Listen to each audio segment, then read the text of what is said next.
Well, Chris, I guess there's only one place to start, and it's not football related as such, but some really sad news coming out of the club about Marcus Stewart. A very brave statement, I think it's fair to say, from a member of the coaching staff about his diagnosis with motor neuron disease. And I know that the statement said he has the unwavering support of Yeovil Town, but it's going to be quite a shock, I think, to a lot of people, a lot of fans. But I guess it's an opportunity for you to speak about Marcus. I imagine this has been a really, really tough time for everyone at the club.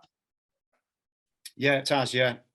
Thank you for those words. It's definitely a shock to everybody.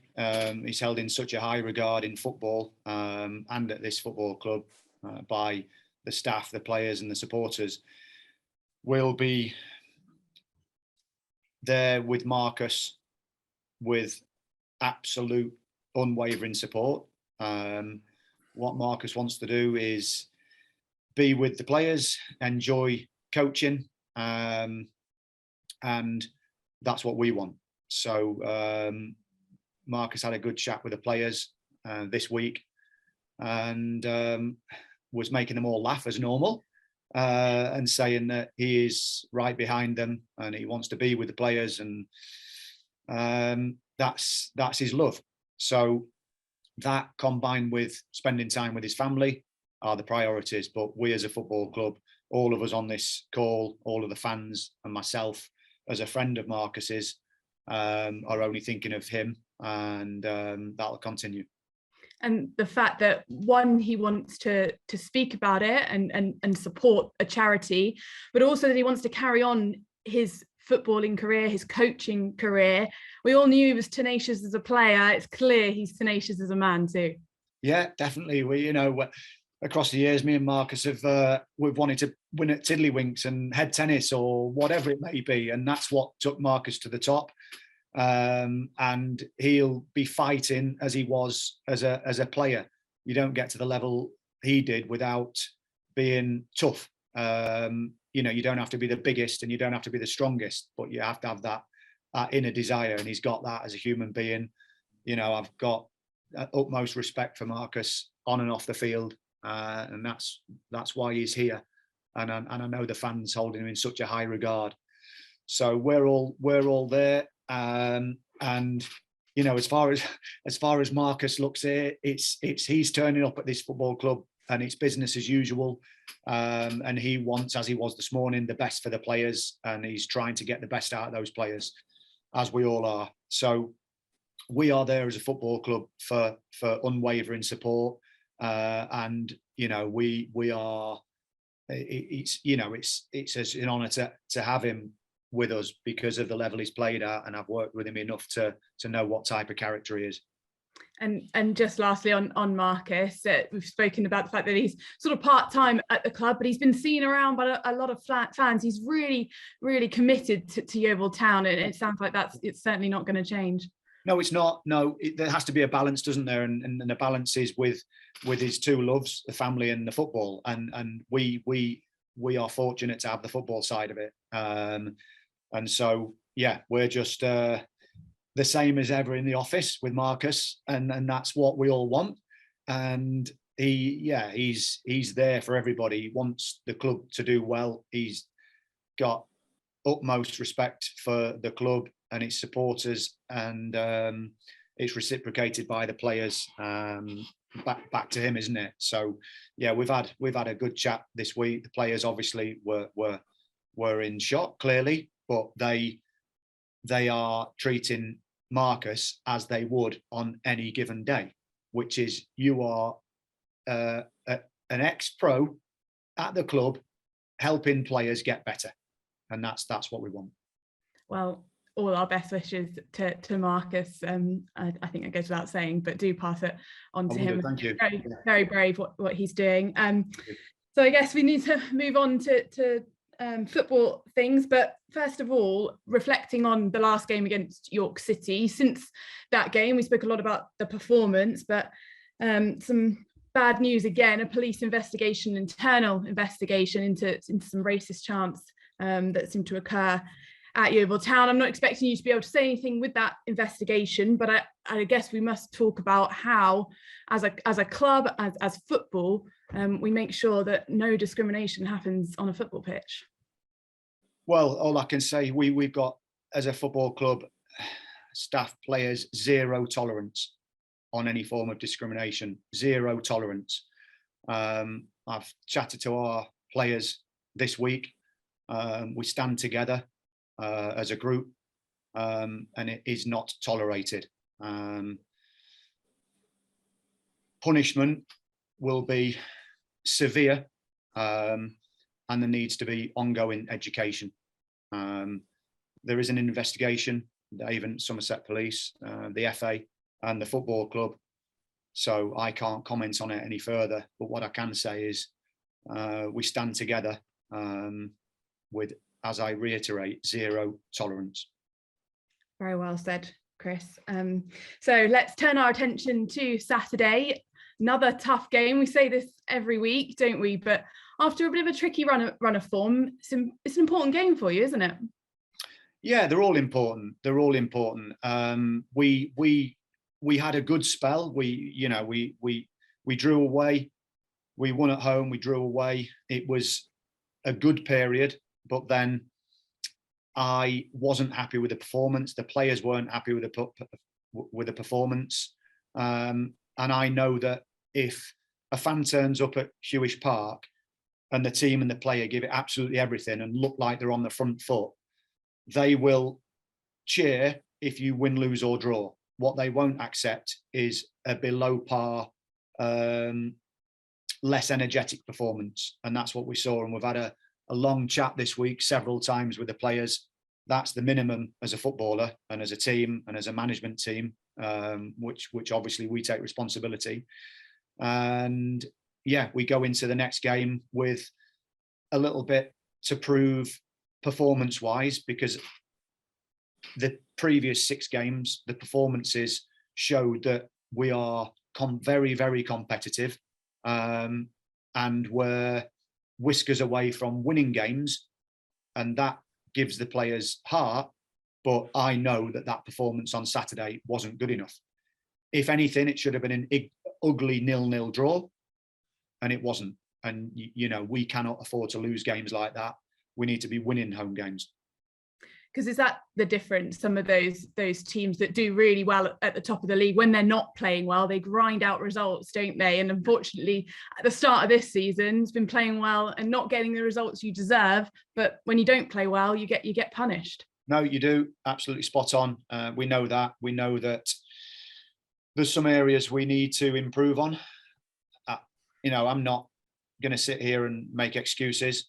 We will take our medicine and we will listen to each other about how the players performed and how we performed as staff. So we've got to, as I say, we've got to go back to what we were doing, which was being highly competitive. Don't get me wrong, it was 1-0, but I still wasn't happy with some of the phases of play and some of the dangers that York showed. And every club has dangers in this league. Every club's competitive. They're all set up professionally and properly. But it's still, from our point of view, from the last 2 games, wasn't good enough as a home performance. Has it been difficult for you to think about ahead of Woking, how you're going to set up in that either back 3, back 5, however you want to look at it? Because it did work well early on in the season, but it just feels like it might need to be adjusted for that missing midfielder. Yeah. But you've seen it work well. Is it hard to decide what to do? No, we'll work from both. We'll work from shapes we've worked from previously in pre-season and at the start of the season. There is an element that it's player performance, and some players have an off day, and I accept that. But if more than 6 players are having an off day, then you won't perform very well. If the stats aren't as they have been, then you won't get a result. And I'm talking about not just running to press and running to chase. I'm talking about running to show an angle to get on the ball, or running beyond, or having the bravery to drop to get on the ball. And those, our data from York's game showed that we were below par. And that's just on a physical output. So we've tried and we've worked very hard this week to address that, and we face another tough challenge. We face a team that have got high expectations this season, that have spent considerably to improve and to challenge, and we've got the added spice of the previous manager. So yeah, it's a big game, but it's, for me, I'm walking off the coach looking forward to it, and I want the players to be the same. And Matt Worthington missed out on Saturday. Is he available to be selected, and have you got any other injury concerns? Yeah, it's Matt Worthington will hopefully be in contention. There'll be no decisions made as yet, but among a couple of others that have got slight injury niggles, we hope he remains in contention for the weekend. And we had to change a few things last week. Obviously, we lost a player that had played the previous 2 games, and that consistency is lost. I can't hide away from that. But you have to come in and you have to step up if you're that player coming in. And so there remains opportunities for players at the club. We haven't got a huge squad, and what I want is players that we've brought to the club, or players that we've committed that are staying at the club, to show that they want to keep the shirt. And that's the most important thing for me on Saturday. If you're selected in that 11, you leave that field having given it absolutely everything. And just lastly from me, you mentioned it there is a bit of a spice against Woking, not just the manager, but some former players as well, which I'm sure from your work at BT, you'll know them quite well. So you know what the challenges that they'll pose. Yeah, they had success at the club. They had good times and in different times, and a little bit of adversity. So we know what we're up against, and we're up against a good side that have started well, and we're up against some good attacking threat. With the players, an ex-player, you've always got a point to prove, and it'll be likewise for our players, for their former manager. Myself and Darren get on well. We've come across each other plenty of times in football, and we've got that mutual respect. But touchline on Saturday, we both want to win. Thank you so much, and good luck, and see you Saturday. Cheers, Sharon. Thank you. Morning, Chris. How are we doing? Eddie, how you doing? I can't see you, but I can hear you. Yeah, no, I just put my. We're trying to reserve the internet signal a bit better. First of all, obviously, it's devastating news about Marcus. And I know Marcus fairly well. I've been working with him, and I know what a gritty, determined sort of guy he is. And I'm sure he's going to, certainly make the best of this situation he finds himself in. But it is a shattering sort of thing to have at the club, especially when you look back to last year and the problems of last year. So, really, really sad news. No, thank you. It's I know that we all have.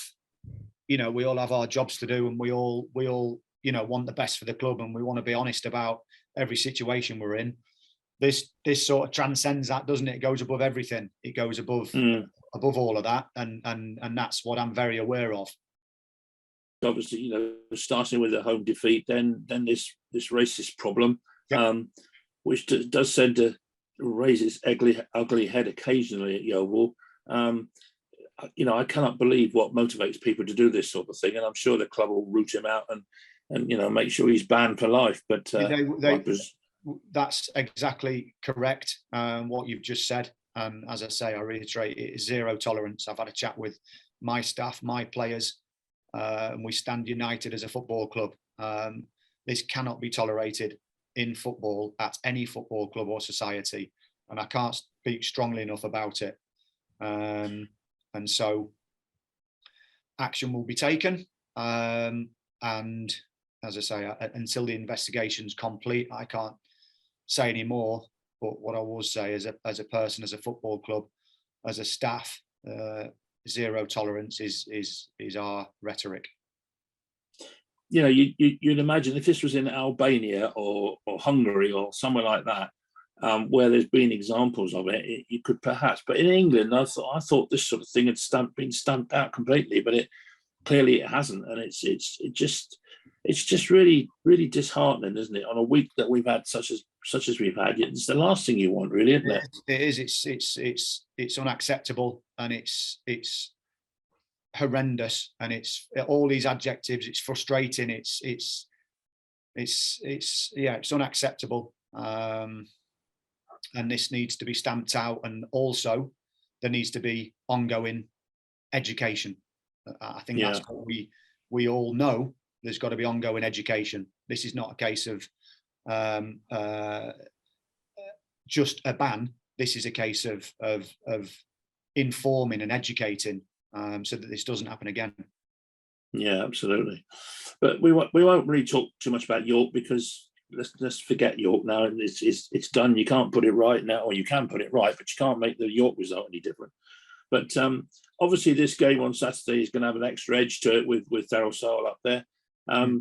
You know, it's going to, hopefully that'll get everybody, you know, riled up and ready to go. Yeah, that's right. There's lots of little backstories, isn't there, to it, and we all know that. There's and you're spot on. You don't need. It's a big game, but what I say is that you shouldn't to build York up.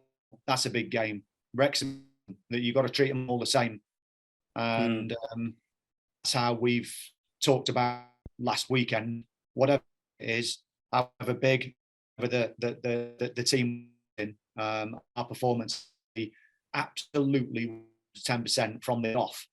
If you're going to do it on spirit, then you need to do that. You know, you can't have shortcomings in any area. And say I'm expecting a reaction from players. It was still on the evidence of a tight result, and we did not have this, but there were few and far. So the players have did well this week in training, and that's all I can use the selection on. As I say, I expect a performance from them. I mean, is it a question going right back to basics now? I mean, obviously during, you know, I don't know how many games we play now, 6 or 7, something like that. You have had to make changes to the team, sometimes injuries, sometimes just selection changes. I mean, do you feel you need a really settled period now where the team, hopefully with no injuries, can go for 3, 4, 5 games to settle the whole thing down and get a pack going? Good point. Yeah, point. I think we have had that, but it's relevant, isn't it? It's like I don't want to be talking about excuses because it doesn't come underneath the result. The result is black and white. Now we you know, that there have been each week as it happened that have meant there's been a change. But probably that hasn't happened. We had a decent period, so we need to get a group together on that, staying fit, making sure we get a bit of continuity. Because as a player, that's what you like. Don't get me wrong, if you're flagging a little bit tired, if you need a rest, then you've got to come for a game or two. But consistency is key with us, whether it's training, whether it's routine, and it's the same for playing week in, week in. Well, look, Chris, all the best of luck for Saturday. You know, we're all behind you. Thank you. Social media seem to be rattling a little bit, but I mean, they should just go back and get in their boxes as far as I'm concerned. I mean, it's just ridiculous to start criticising people during a period. Okay, so it was a bad result from our perspective, but I mean, you know, that happens, doesn't it? Look at Liverpool last night. You know, I mean, yeah, no, you're right. We're open enough to know that we know what position we're in. We thought we were having a good spell in this period where, you know, if you do score a penalty at a game and you win the game, it looks a lot better. Hasn't happened, so no excuses. We move on, and we know we've got to perform. Well, best of luck anyway on Saturday, Chris, and I'm sure you'll bring back 3 points. Thank you, AD. How are you doing, Chris? You okay? I'm good, thank you. How are you? Yeah, not too bad, thank you. I know we're not looking for excuses, but the players looked a bit fatigued after the game against York. Did that affect training this week? Did you have to alter anything ahead of this kind of fresh week? A little bit. We did work them hard last week. Whether it was too hard remains to be seen. It was a flat day, and when that happens, there's an argument of what comes first. But I tell you what comes first: the players have to give the fans something to cheer about, and that's what comes first. And they didn't, and so that remained a little bit sort of cagey, and we can't have that. We need a bit of a front foot mentality where, whether it's a shot on goal, a cross and a header, a thunderous tackle, something that, gets a fan or a group of fans going, that's what they feed off, and that's what we need to do. And that's, I think, where we fell short a little bit Saturday. There wasn't that period where the fans could really get behind the team because we weren't doing enough as a collective. And obviously with the fresh week of training, how are the newer players settled in, and are you starting to see the patterns that you're kind of hoping to build within this team? Yeah, settled in well, no doubt about that. They are a very good group to work with. Haven't been long together, that's for sure. Still in its infancy with that group. There's no doubt about that. And especially with players coming in week on week, there's still a bedding in period, especially for young lads, and especially for lads that perhaps have moved away for that first time ever from a club. It is a massive period in your life, no matter if you play football or not. So we have to be aware of that. And we've looked and talked about that this week as well. So there needs to be that real camaraderie and unity within the group, and understanding of how somebody might be taking longer to settle in than another person. Performances, as I say, up until Saturday, performances have been good, in my opinion. Saturday fell below par, still competitive, but not in the game enough to deserve winning it. As I say, it should have been an ugly 0-0. Obviously, you touched upon the fans there. We've got 2 away games this week. How important is the away support going to be this week for you? But yeah, vital, always is. The fans have been brilliant. They support on the away trips in numbers, and that is commendable because it's costly. I know that, and the players appreciate it, and the players have spoken about it. So again, we're asking them to travel again, and we know that we are desperate to produce a performance that they're proud of, and that's the message that we've given the players all week. That's it from me. Best of luck for the weekend, and all our regards to Marcus. Thank you very much. Yeah, appreciate it. Hiya, Chris. You okay? Good, thank you. Good, thank you. Firstly, everyone at the Glovers Cast, of course, echoes everything that's already been said about Marcus. A huge best well wishes to him. I'd just like to ask one thing about that, if at all possible. We've seen at this club over recent years, the club, the community, the supporter base in particular, have really come together when it comes to causes that mean a lot to our people. We've seen it with the Adam Stansfield Foundation, with mental health charities recently. Are you hoping that in time, when the time is right and when the support needs it, that the supporters and the club and the community can come together again for a Motor Neurone Disease charity, the Derby Rimmer Foundation, or whatever it may be? Yeah, absolutely. Fantastic words. Yeah, much appreciated. It's something we're all invested in, isn't it? And we all know what Marcus has meant to the club. And so yeah, that's really positive to hear. And we know that the club have had adversity in this last few years for sure, but they've come together admirably, and that's all we can ask. And wasn't it fantastic to see the chip off the old block with Adam running around, and then suddenly, and I think it was the 79th minute, wasn't it? It's just, yeah, it's fantastic to see. We've got our memorial in our roundabout at the football club, haven't we? And I drive round every day. Don't have to drive round it, but I drive round it just to make sure I've shown the respect to everybody. But this is what we can do. We can be powerful in our messages. We can be inspirational, and that's a big drive for me at this club, and it has to be like that ongoing. That's fantastic. If I can switch back to the football, when you're coming off the back of this is the first performance, I think, the York game, where you've said ultimately it was a disappointing overall performance. What type of manager are you to react? Do you double down, get the players in on Sunday and work them hard, or do you give them a chance to reset and then sort of give them a couple of days and we'll build back up again?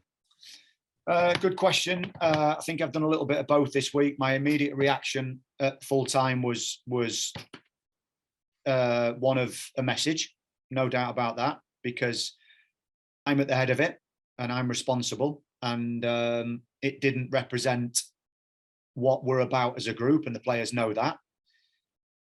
There's still moments where you have a chance of creating something and you are still competitive. You know, we didn't get beat 5-0, but it wasn't what we had been. It wasn't a game you think you should win. And I've said that in many games, and that was the disappointment. So my immediate frustrations were shown to the players after the game, and the players also had a chat within their own group, which is what I promote.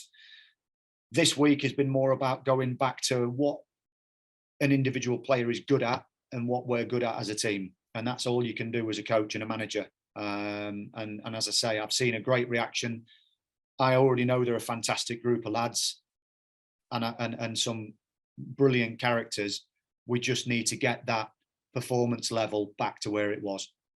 I thought it was really interesting after the game. You said the line that you would be looking at yourself and reviewing how you go and do things as well, because you hold your standards at that same high level. What did that review process look like? Have you made any little tweaks and changes this week? Yeah, looking back to that game, there's only so many changes and there's only so many shapes. I made the changes in that game on a positive front. I tried to be positive. I tried to play a positive shape to try and score goals, and we tried to make changes to be more positive.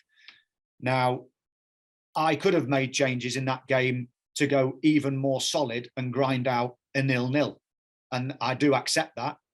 So could I have made different changes to galvanize it a little bit more and not be so open? Yeah, I could have done. But I made the changes with the intention of trying to score and trying to be more creative, because what I'd seen in the period before that wasn't enough. But the reason I said that is you have to look at yourself, don't you? You know, we all do it, don't we? You know, who else are you going to look at? You know, I'm responsible. I'm the manager. And I say that to the players. I look at myself first, because I'm not going to blame the players, because that's easy. They step over the line and they can do it, but I'm the manager and I do the tactics and pick the team. So the reason I was saying that is I don't want anyone to think I'm going to make excuses. Look at myself first.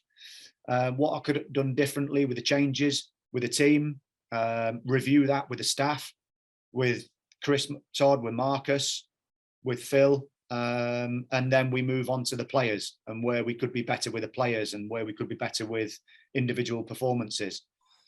So it's a long answer to your question, but it's not a 5-minute debrief.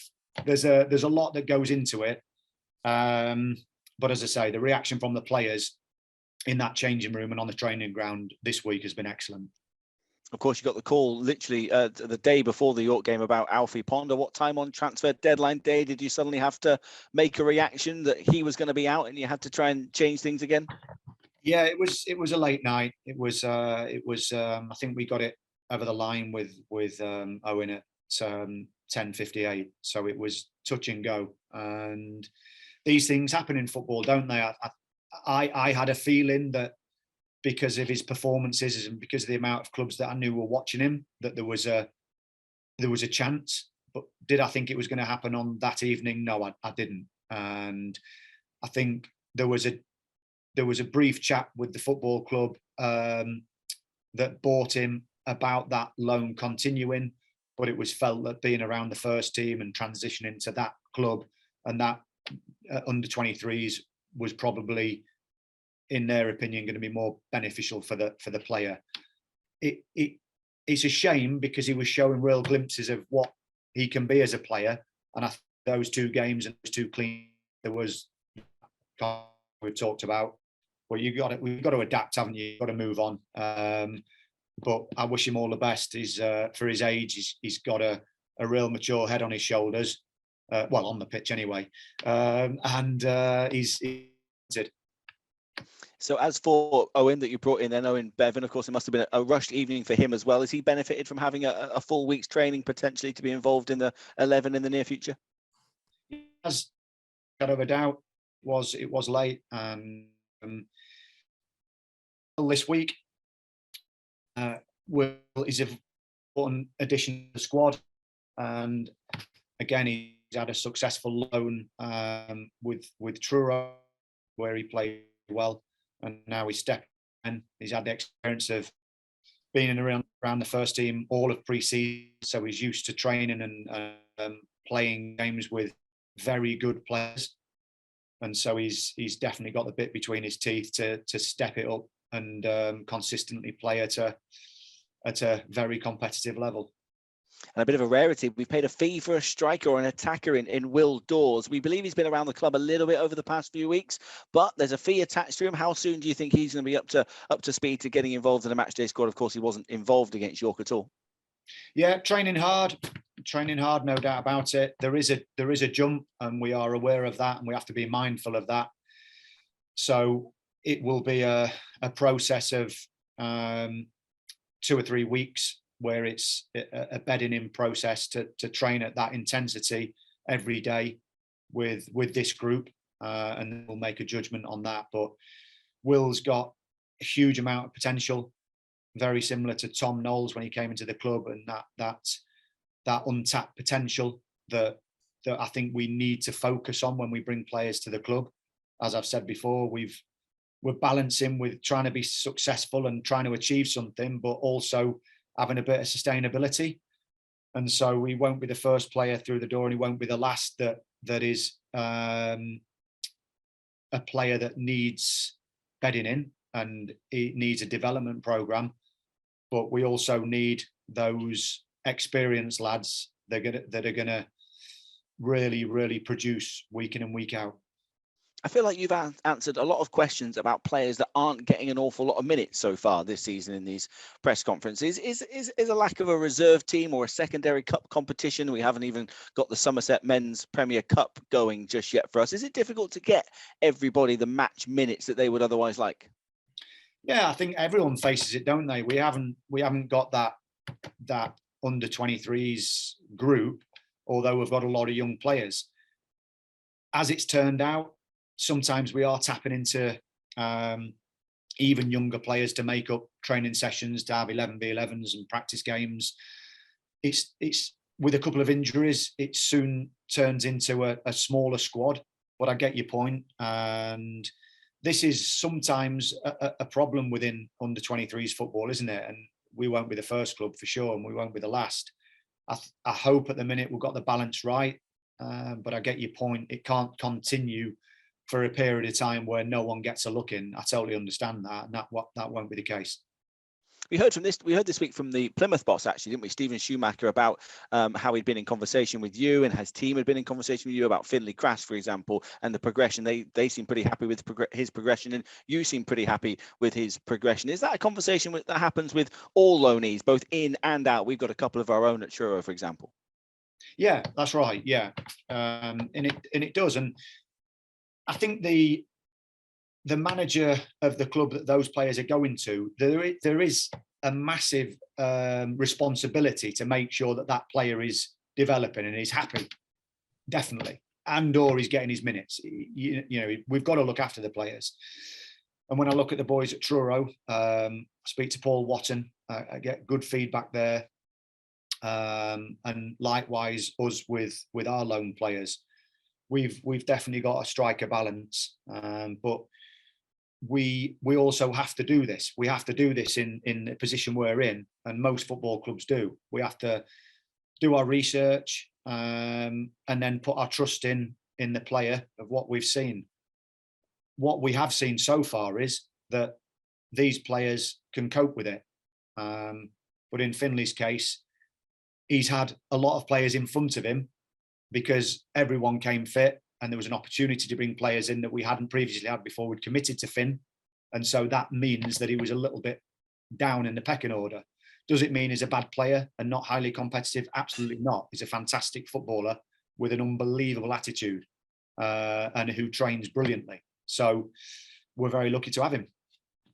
Can I ask in a similar vein about Will Bew? Someone Bristol City rate really, really highly, but he's not even making the bench at the moment. Grant's in brilliant form, saved a penalty at the weekend. How's he getting on, and how does he feel about missing out on squads altogether when he's come here on loan?